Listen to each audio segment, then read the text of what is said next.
The Philadelphia Eagles take down the Baltimore Ravens and look like they're the best team in the NFL. That and more on today's edition of Locked On NFL. The new Locked On NFL. The madman Tyler Rowland is your double shot of NFL espresso with the Locked On local experts on every major story. Get ready, Rowland is revving up. The new Locked On NFL starts now. Locked On Podcast Network. Your team every day. Football fans, welcome in to the Locked On NFL podcast, bringing you a double dose of the NFL's biggest story with help from our local experts that know your favorite teams like no one else. Make sure to listen to every episode of Locked On NFL on Amazon Music. I am your host, the madman, Tyler Rowland, joined today, as I am every Monday, by Locked On NFL expert Gino Camilleri. On today's episode, we are going to talk about how the Buffalo Bills ended the 49ers season, about how the Pittsburgh Steelers ended the Cincinnati Bengals season, but we're going to start with a big-time matchup between the Baltimore Ravens and the Philadelphia Eagles, where the Eagles looked like the best team in the league. Before we do, thank you for making the Locked On NFL podcast your first listen and for being an everydayer here with us at the Locked On Podcast Network, where it's your team every day. Today's episode is brought to you by Game Time. Download the Game Time app, create an account, use the code LOCKEDONNFL for $20 off your first purchase. Gino, the game was a little bit closer in score than it actually was when you watched the game. I thought the Eagles dominated the Ravens physically, and the Ravens have some major issues that they got to deal with. But obviously, the Eagles are the big story here with Saquon. A.J. Brown made some plays. Jalen Hurts came up clutch. And that defense, as our resident Locked On Eagles expert, what did you see in that game that made you so excited about the Eagles' performance? Nick Sirianni has gotten this team back to where it needs to be after the bye. And one thing that has stood true since Nick has got here is he's had one message. It's that you don't have to be tougher. You have to be tougher longer. And that was the story of the Eagles against the Ravens today. In the trenches on both sides, the Philadelphia Eagles absolutely won that battle to hold Derrick Henry to under 100 yards rushing, to hold Lamar Jackson to under 100 yards rushing. After they allowed a touchdown and field goal on the first two drives to start the game, they allowed 3 points the rest of the game to one of the best offenses in the sport. And you talk about domination and physicality. The offensive line against the best rushing defense in the league was still able to produce a 100-yard outing for Saquon Barkley, who just continued to have a knockout blow after knockout blow, week after week after week. They run the football well, they take care of the football, and they play some damn good defense, man. That is old school Buddy Ryan, Jim Johnson Eagles defense. And the AFC North, NFC East, two divisions that are built on toughness. It was a heck of a statement win from the Birds today. Yeah, 100%. And the big thing for me is we can talk about, the studs on offense, which I come back to with the Eagles. Like, I believe in the Eagles because they have playmakers at the end of the day, and it's the Jimmies and the Joes, right? You got A.J. Brown. Devontae Smith wasn't even playing in this game. He'll be back eventually, and we know the difference he can make. Dallas Goedert scores the touchdown to kind of turn the tide for the Eagles. And then, of course, Saquon Barkley and Jalen Hurts can kill you on the ground or in the air, doesn't matter. But for me, it's the defensive side of the ball for the Eagles. That's the big change here. And you look up front on the defensive line, Milton Williams was great in this game. Obviously, Jordan Davis is in there, Jalen Carter as well. Like, they just have a lot on the defensive line. And for me, it reminds me of when the Eagles went to the Super Bowl. Their defensive line, their offensive line was so dominant in that run. And you're kind of seeing that come back to life now. And when you supplement that with those playmakers and Cooper DeJean and Quinyon Mitchell, the two rookie defensive backs, that hit Cooper DeJean put on Derrick Henry in this game, to me, it's symbolic in a way that this team is a way more physical football team than they were last year.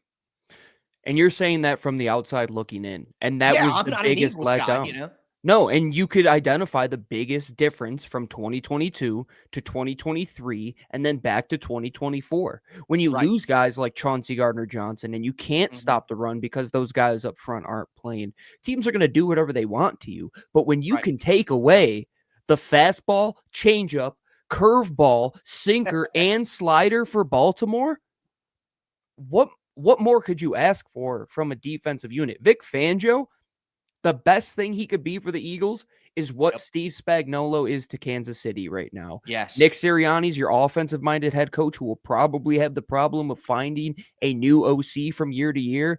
But as long as Vic is up in his nice, cozy bunker up there and he lays the battle plan today to hold Lamar Jackson and Derrick Henry to 12 points. Yes, Justin Tucker did have a lot to do to that, but they were settling for field goals, and that's how you're going to win against the best teams in the National Football League. The Eagles are one of them. I'll say right now, they're the toughest dang team in this league. You're going to be in a rock fight going up against these birds wherever you're playing them in the playoffs. Yeah, for me right now, it's the Eagles or the Bills, and there's a conversation to be had about the Lions, who obviously deserve to be in the discussion, but I've cooled on the Lions just a little bit here recently with some of their performances. But nonetheless, looking at the Ravens, I think they have some serious issues here that I don't know if are getting cleaned up. And my guy Kevin Ostreicher from Locked On Ravens talked about that. Ravens lose 24-19 to Philadelphia. The offense sluggish after a fast start. Seems like they can't get anything going one way or the other. It's either they start slow and they pick it up, or they start fast and they just forget how to play football. Defense, man, hold on. We're giving a round of applause for the defense because with the way that they performed, for the most part, it wasn't perfect, but for the most part, I thought the defense, Zach Orr, played a very good game. Didn't really let Philadelphia do much of anything. But then special teams. It's just, we keep having this conversation. And I'll start off by saying this. For a team that prides themselves so much on special teams, a team that loves it, a team that puts so much emphasis on it, for a team that does all that, this unit has been extremely underwhelming. And not only that, I mean, John Harbaugh is a special teams guy. That's where he cut his teeth with the Eagles, if I'm not mistaken. You know what I mean? So we have to talk about it. Justin Tucker. And, you know, he's missed more field goals this year than he's missed in any year of his career. He's literally got the lowest make percentage of any kicker in the NFL with a minimum of 20 attempts. He's just completely fallen off the map. And, you know, that's a reality. But I also want to say something that I said about the Ravens a couple of weeks ago, and I think rings true. They're big play merchants. Their down-to-down efficiency in tight games is just not good enough. Lamar isn't surgical enough in the pocket to just constantly hit. They got to hit big plays on offense to move them up and down the field. And when the big plays go away, they just aren't consistent enough on offense. I totally agree, and that's why Vic Fangio has been really good this year, is because he's taken a lot of those big plays from opposing teams. And I said to Lou on our show after the game that within structure, the Eagles dominated. It took a lot of those Superman-like performances where things got out of structure and Lamar just does magical things. Well, when it hits midnight and you turn back into a pumpkin, that's the performance that you are going to get. And the thing that is, I think, the most puzzling about that, Ty, is that type of offense is kind of built to work down to down, where it's like, we know we're going to be on schedule after first down where we get 4 yards in the run game, and then we're going to be able to do whatever we want on second down and then stay ahead of the chains. But when Lamar is all of a sudden has the yips and he just can't hit some easy, he had a lot of misses and overthrows that you're saying, we're talking about an MVP candidate. An MVP candidate that's making these little mistakes, and we'll talk about Josh Allen in a little bit here. When push comes to shove against a team that's competing for a Super Bowl like Philadelphia was, and that's the performance that you get from the offense, how are you going to win a shootout against the Bills or Patrick Mahomes when it comes to the playoffs? And this has frankly been Baltimore for the last couple of years. And even with Derrick Henry, sometimes you can't get rid of that identity that is really ingrained in what Harbaugh has built there. 100%. And look, people will blame Justin Tucker now because, Lamar never gets any blame. That's just not going to happen, of course. But at the end of the day, Lamar and Justin Tucker weren't good enough in this game. But the Eagles may be the best team in the NFL, but their Keystone State brothers, the Pittsburgh Steelers, they got something to say about it as well. Today's episode is brought to you by Ice Shaker. I know if you're like me, your holiday shopping list is, let's say, far from complete. Well, if that's the case, I've got the perfect gift for the passionate sports fans in your life. Perhaps you've heard of Ice Shaker. Ice Shaker is now officially licensed with the NFL, the NHL, the NBA, the NCAA, and MLB, and will make the ideal gift. It's created and used by the Gronkowski brothers. Ice Shaker has sold over 1 million bottles. They have changed the game with workout bottles, and this gift is the one that you've been looking for. So go to iceshaker.com, use the code LOCKEDONNFL at checkout to save 25% off your order. Order your team branded bottles today at iceshaker.com. Use the code LOCKEDONNFL for 25% off your order. Ice Shakers, support your team with the best branded workout bottles on the market. Ice Shakers. Also, today's episode is brought to you by BetterHelp Online Therapy. So, around this time of year, it's always nice to stay cozy. I like to stay cozy at home during December. I can't help it. What do you like to do to stay cozy during the winter months? You like to wrap up in a blanket, get a nice mug of hot chocolate, watch a good holiday movie. Therapy is also a great way to bring yourself some comfort that never goes away, and it'll be there even when the seasons change. I've worked with BetterHelp before. It was a fantastic experience. So if you're thinking of starting therapy, you got to give BetterHelp a try. It's entirely online. It's designed to be convenient, flexible, suited to your schedule. Just fill out a brief questionnaire to get matched with a licensed therapist, and you can switch therapists at any time for no additional charge. Find comfort this December with BetterHelp. Visit BetterHelp.com/locked to get 10% off your first month. That's BetterHelp, HELP.com/locked on. All right, Gino, let's continue today's edition of Locked On NFL. Talked about that big-time matchup, probably the biggest matchup of the week between the Eagles and the Ravens, and the Eagles prevail. Now we got to move into another big-time matchup between the Pittsburgh Steelers and the Cincinnati Bengals. And look, in this one, I'm pretty sure that the Pittsburgh Steelers have ended the Cincinnati Bengals season. And my guy Chris Carter from Locked On Steelers talked about the big-time divisional win. Hey everyone, Chris Carter here from the Locked On Steelers podcast here at Paycor Stadium, where the Steelers have just beaten the Bengals 44-38, advancing the Steelers to 9-3, holding on to first place in the AFC North. It was a bit of a shootout in this one, though the defense did create 3 turnovers and had a sack strip fumble return for a touchdown. It was the offense that was the story of the day. Russell Wilson going off, 414 passing yards, his second most in a game of his career, 3 passing touchdowns, really looked on point throughout the game. The only mishap was the pick six at the beginning of the game where George Pickens kind of got thrown to the ground and no call was made there. But the Steelers rebounded all throughout this game, answering on offense. The defense did go some big plays here and there. A lot of penalties called on Joey Porter Jr., but the overall note has to be that this Steelers team is really balanced. Some weeks their defense is winning form, other weeks it's the offense. We'll break down what was the most important parts of this game and in this win and where the Steelers are on the Locked On Steelers podcast. I'm your host, Chris Carter. Tune in for the full episode. So I really like what the Steelers were able to do in this game. They put up 44 points on the Bengals' porous defense. But at the end of the day, I think I still have the same concerns about the 9-3 Steelers. I don't think that they can run the ball with consistency when they need to against better teams. Cincinnati's defense is absolutely despicable. I mean, Joe Burrow puts up 309 yards, 3 touchdowns, does have an interception in there, but he gets sacked 4 times. They run for 93 yards.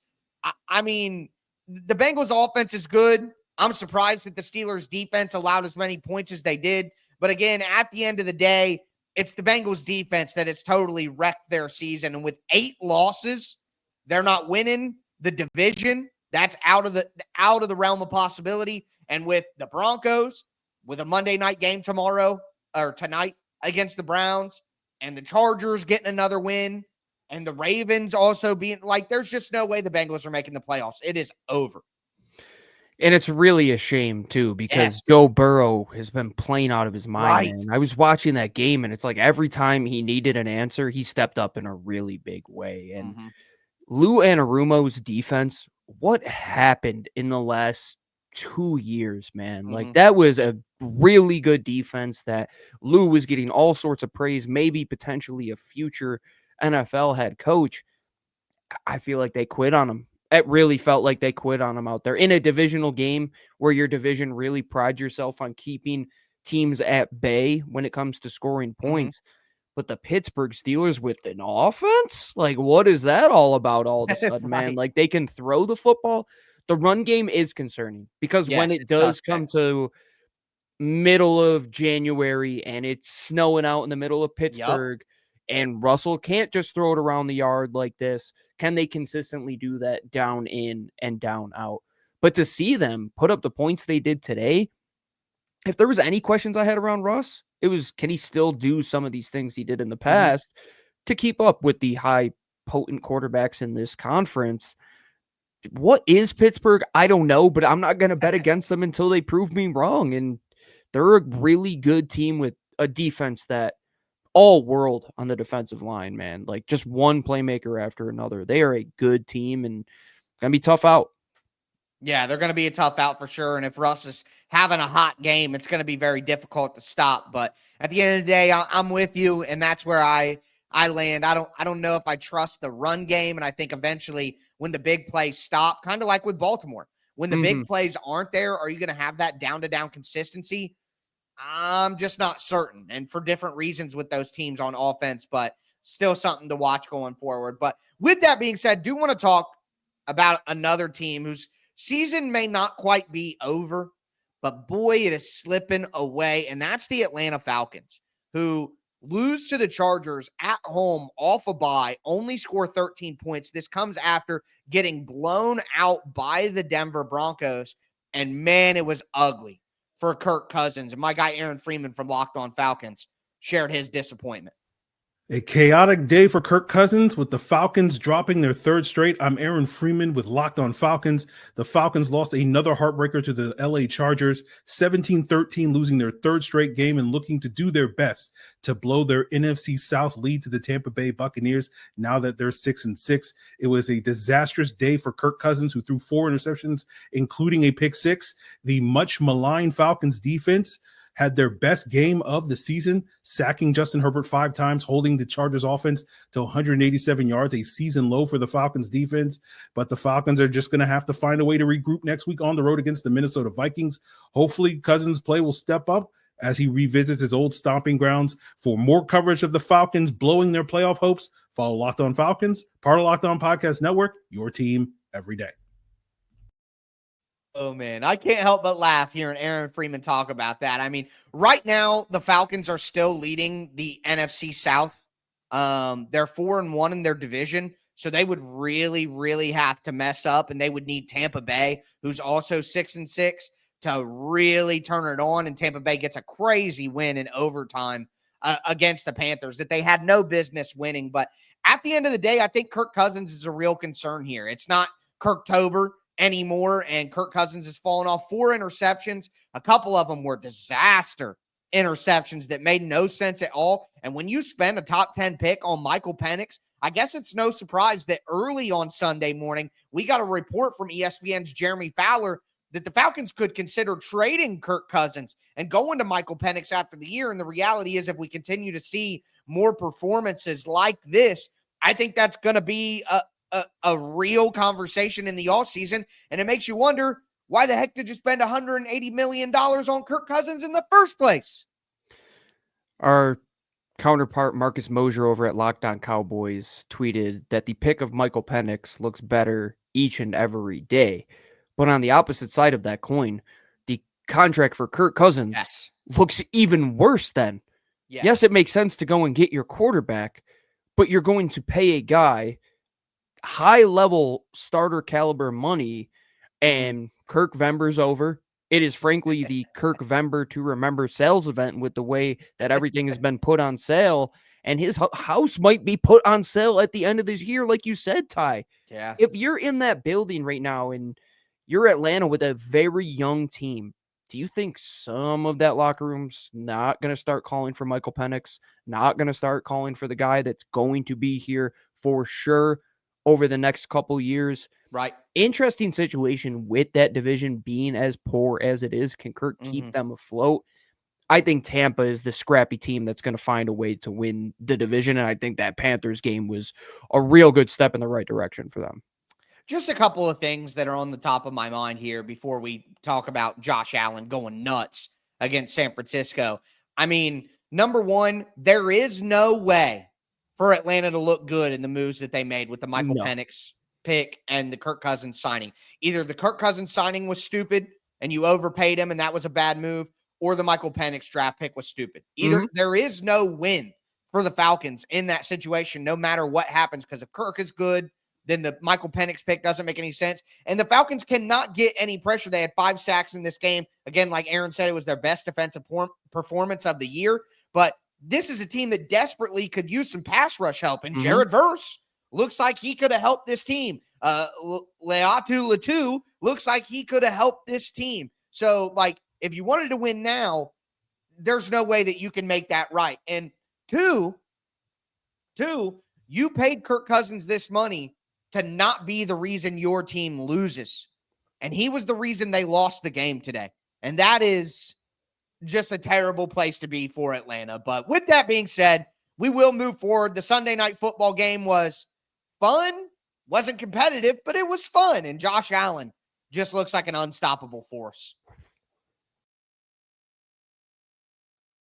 Today's episode is brought to you by FanDuel Sportsbook. Get ready to tackle the final third of the NFL season. Makes me sad to say that, but it's the truth. The final third of the NFL season with FanDuel, America's #1 sportsbook. Because right now, new customers can bet $5 and get $150 in bonus bets if you win. The FanDuel Sportsbook app gives you everything you need to place live bets on the NFL all in one place. So when you get a hunch in the middle of a game, you can check out the latest stats. You can view live play-by-play and so much more on the same page where you place your bets. Do want to just say the Madman, 3 for 3 on Thanksgiving games, 2 for 2 on the best bets that I shared with you on Friday's show. So if you're looking for that $5 bet to get your $150 in bonus bets, well, Locked On NFL is the place to do it. Make sure you visit FanDuel.com to join today. You'll get started with $150 in bonus bets if you win your first $5 bet. That's FanDuel.com. Never waste a hunch. Make every moment more with FanDuel, an official sportsbook partner of the NFL. Today's episode is also brought to you by Game Time. Game Time is the best place to buy tickets, period. Why? Because they have the best features in the industry. And they have a brand new feature that makes Game Time even better called Game Time Picks. Game Time Picks makes getting tickets to see your favorite teams play live even easier. Game Time Picks filters out the fluff to show you only incredible deals on great seats so you don't waste time searching through thousands of tickets. I bought football, basketball, baseball, concert tickets on Game Time. And it's not just Game Time Picks. They got a panoramic view from your seat. You also can get all-in pricing if you toggle on the feature in the app so you know what you're going to pay when you check out. Take the guesswork out of buying tickets with Game Time.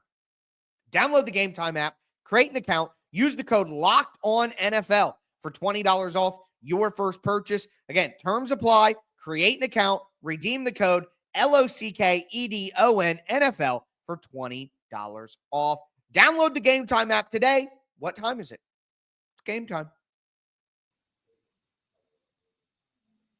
All right, Gino, let's cap off today's edition of the Locked On NFL podcast, recapping an excellent Week 13 in the NFL. I cannot believe that it's Week 13 already. The season really goes by in the blink of an eye. But on Sunday Night Football, we got another snow game, similar to the snow game we got from the Browns and the Steelers in Week 12 on Thursday Night Football. And, man, the Buffalo Bills just absolutely routed the San Francisco 49ers. And Josh Allen caught a touchdown pass that he threw to himself technically. They gave him the touchdown pass and the receiving touchdown. He ran in a touchdown as well. I mean, just a complete drubbing at the end of the day for the Buffalo Bills over the San Francisco 49ers, 35-10. I know that you cover the Philadelphia Eagles, and I know that Saquon Barkley is getting some MVP love right now, but I personally think that right now Josh Allen is the MVP of the league. Do you think that's wrong, or where do you think, you would go with that award right now? I think anybody with eyes knows that it's going to go to Josh Allen, because I went through this argument the other day. If you take away any player from the respective team, does that team still stand a chance? And if Saquon Barkley was out for the Philadelphia Eagles, knock on wood, you still have Jalen Hurts, you still have A.J. Brown, you still have Devontae Smith. Right. If Josh Allen is not the quarterback of the Buffalo Bills, they stand 0.00% chance when a guy who can literally throw a ball and then have it pitched to himself and catch a pass that was thrown by him. Yeah. He is an anomaly. He is an enigma. Yep. He's fun to watch. He's a guy that has bought into the city of Buffalo, a guy that the city of Buffalo is fully behind. Yep. What more can you say about him? He's the MVP. And if it goes to Mahomes over him because they go undefeated, I think it's a sham of a trophy. But how can you say that it's not him? Like, he just does things every single week where you're saying, I don't think any other quarterback on planet Earth can do that, quite frankly. Yeah, well, we know that they're not going to go undefeated, Gino, because they lost to the Bills. I know. So, I mean, it's got to be Josh Allen. But on the other side of it, we talked about the Bengals season being over here. The 49ers season is over, too. I don't care if mathematically they're still in it or whatever. And my guy, Brian Peacock from Locked On 49ers, knew that maybe not the season, but the game was over far before it was actually over. Well, it's December 1st. It's third quarter. The San Francisco 49ers are down 28-3 to the Buffalo Bills. Amari Cooper just caught a pass, then pitched it back to Josh Allen for a touchdown. The 49ers aren't coming back in this game. The season is pretty much over, so I'm going to start finishing up the Christmas lights here, because that's the end of the season for the San Francisco 49ers. They're cooked. They're done. They're hurt. Guys are banged up. Guys are playing that probably shouldn't even be playing at this point. It's time to shut it down, get ready for 2025. The San Francisco 49ers season all but over now. And love snow games, though. Ban domes, in my opinion. Ban the 2024 San Francisco 49ers. Yeah, well, he's right about a lot of things, because we're hearing now that Christian McCaffery has a PCL injury and it's likely the end of his season. And the deep runs that the 49ers have made and not being able to get over the hump last year in that Super Bowl, it just takes a toll, not only physically, but mentally as well. And I think it'll be good for the 49ers to not make the playoffs this year and to have a full off season to kind of reset things. But at the end of the day, the point is, and the point remains, the 49ers are done. It's over. It's hard to fully close them out of your mind because you've just seen them play so well, but you got to let all that go. It's like an old relationship. Yeah, you remember the good times, but it's over. The NFC West is so bad to where we can't literally say it is over, because anything could happen with the best team only having 7 wins.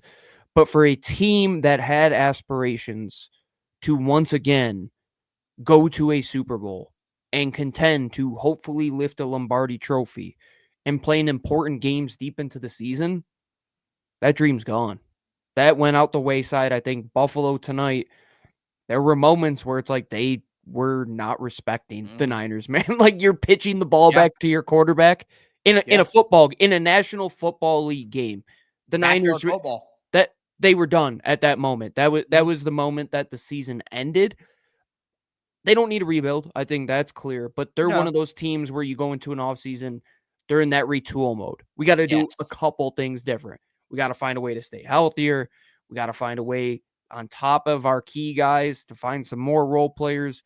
And defensively, you can't win when you're that banged up in the trenches, unfortunately. And I think they found out the hard way. No way you were going to go into Buffalo in the snow as banged up as you were and win in the trenches. It just was not meant for success.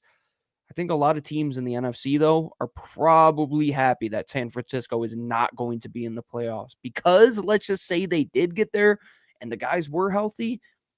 Talent could take you far, but it takes a team to win. And I think we found that out today. Buffalo kicked the crap out of the Niners, eliminating them from the playoffs. You know, Gino, I think this is why they call me the madman, because I can say that San Francisco is dead. I don't think you can't say. I think you can say it. They're 1-3 in their division. They're last in the division with 3 teams ahead of them record-wise. It is over for them. They are done. I will go that far and say that it's over for them. And again, with Brandon Ayuk's injury and Nick Bosa's now banged up, and I didn't think they had enough talent on the defensive line to start when they were healthy. That was always going to be a problem. So, just a tough season for the 49ers, but it may be good for them long term. But with that being said, that is going to do it for this Week 13 recap edition of the Locked On NFL podcast. Thank you all so much for tuning in. Get subscribed, stay subscribed. It's free every day, all year round, NFL content, and you get a double dose. Make sure to check out the afternoon edition of Locked On NFL with Tony Wiggins in the barbershop. But that's going to do it for me, your host, Tyler Rowland, the Madman, and for my esteemed co-host, Gino Camilleri. Thank you all so much for tuning in. And as I tell you guys every single episode, stay safe out there.